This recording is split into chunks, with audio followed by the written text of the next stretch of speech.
In today's video, I'm going to teach you how to fix FlutterFlow push notifications. If your push notifications are not working correctly, there are a few important things you should check in order. We'll go through the full setup and refresh process so you can rule out the most common causes and get notifications working again.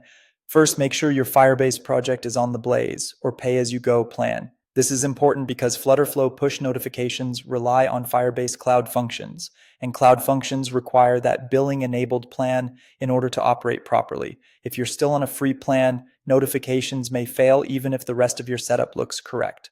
Next, open your FlutterFlow project and go to Settings and Integrations, then open the Push Notifications section. This is where you'll manage the notification configuration connected to your project.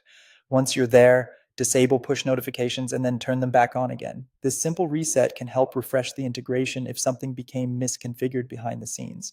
After re-enabling it, click Deploy so FlutterFlow can rebuild the required Firebase Cloud functions.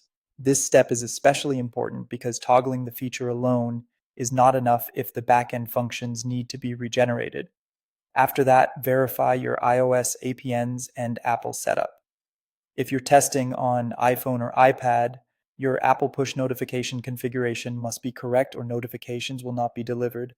Even if everything looks fine in FlutterFlow, an incomplete Apple side setup can still block delivery. You should also clear existing tokens and check permissions. Older invalid device tokens can cause notifications to go nowhere, so removing stale tokens is a good troubleshooting step. At the same time, confirm that notification permissions are actually available and enabled for the app. Then delete the app from your physical test device and reinstall it. Reinstalling forces the device to generate a fresh token, which is often necessary if the current token is outdated or tied to a previous app state.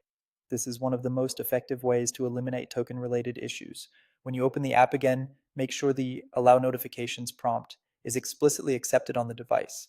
If that permission is denied, push notifications will not appear no matter how well the backend is configured. If you missed the prompt before, reinstalling the app usually gives you a clean chance to accept it.